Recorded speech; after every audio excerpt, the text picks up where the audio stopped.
आप देख रहे हैं न्यूज नेटवर्क चैनल जमीन शाह के साथ। Subscribe my channel, like end share. 11 अगस्त 2025 को शीतल हिलाल पाटिल ने एक पत्रकार परिषद लेकर अपनी नाबालिग लड़की का 3 महीने पहले अपहरण हुआ। इसकी तकरार शिरपुर पुलिस, धुले जिला पुलिस अधीक्षक, धुले जिलाधिकारी, महिला आयोग, आईजी नासिक इन सब कार्यालय को तकरार देने के बाद भी इस गरीब शीतल पाटिल की लड़की को ढूंढने में सब नाकाम रहे। अब हार मानकर शीतल पाटिल ने ये निर्णय लिया है कि 15 अगस्त को न्याय मिलने के लिए आत्मदहन करेगी। इसके जिम्मेदार संदर्भ अधिकारी रहेंगे।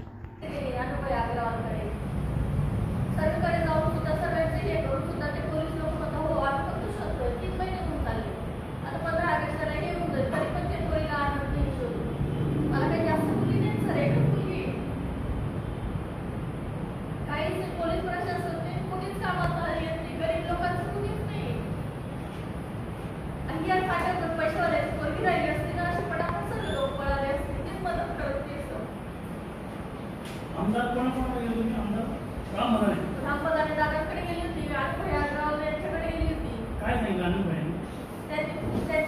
त्यांच्या हाताखालचे ते दादा आहेत, त्यांनी त्या शिरपूर पोलीस स्टेशनला फोन लावला.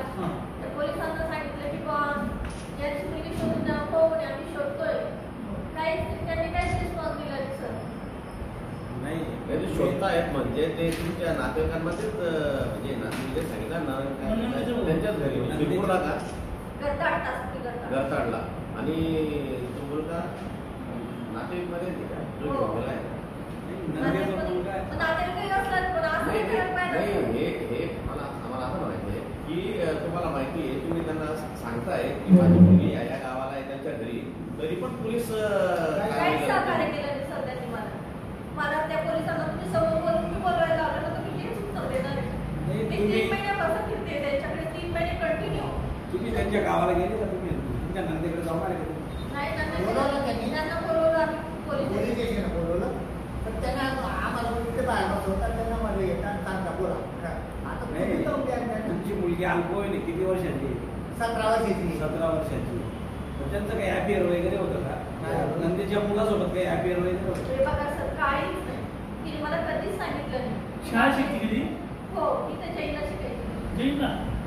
कोणत्या वर्षाला होती? 12वी पेपर दिलेले होते. 3 महिन्यापासून तुमचा तिच्याशी कुठल्याच प्रकारे संपर्क नाही आला का? काहीच नाही. सगळे फोन बंद करून ठेवले. नाही ठीक आहे, फोन बंद करून ठेवले असेल तर तिने पण काही असं प्रयत्न केलेले काय नाही. त्यांना तुम्हाला शिरपूरला तुम्हाला असं बसवलं का पोलिसांनी? त्यांनी काय उत्तर दिलं मग पोलिसांना? आम्हाला माहिती नाही कुठे गेली, काय गेली.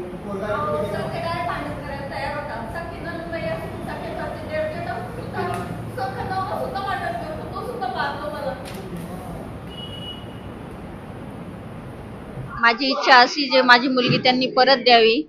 मला दुसरं काहीच, मला तिला पुढे शिकवायचंय, तिला काहीतरी घडवायचंय. मला एवढ्यात तिचं लग्न करायचं नाहीये किंवा मला माझ्या मुलीचं करिअर बघायचंय. त्याच्यासाठी माझा सर्व प्रयत्न चालू आहे. ती नाबालिक आहे, तिला अजून एवढं काय समजतं? ती काय एवढी मोठी पण नाही. ती आता 15 ऑगस्टला 18 वर्षाची होईल. त्याच्यामुळे तिला काहीच समजत नाही ना एवढं अजून. त्याच्यामुळे फक्त त्यांनी माझी मुलगी जशी घेऊन गेली तशी परत द्यावी. मला माझी एवढीच मागणी आहे, दुसरं काहीच नाही म्हणणं आहे माझं. कलेक्टर मॅडमकडे गेली, परत SP साहेबांकडे गेली, आमदार साहेबांकडे गेली, ग्रामीणच्या आमदारकडे, धुळे शहरातल्या आमदारांकडे गेली. परत आम्ही पुण्याच्या त्या रुपालीताई चाकणकर यांनाही फोन लावला, त्यांनाही हे केलं, महिला अध्यक्ष सर्वांकडे जाऊन मग आता शेवटी हा निर्णय घेतला आम्ही. पत्रकार परिषद बोलून पत्रकारांना ते गरिबांचं कुणी नसतं बा. पैसेवाले राहिले की त्याच्याकडे सर्वजण पडतात, पण गरिबासाठी कोणीच उभं राहत नाही, कोणीच मदत करत नाही. जर नाही मागण्या झाल्या, जर आम्ही 15 ऑगस्टला आत्मदहन करणार आहोत, जर नाही पोलिसांनी सर्व यांनी नाही साथ दिली तर शेवटी आमचा हा एक निर्णय पालकमंत्र्यांसमोर.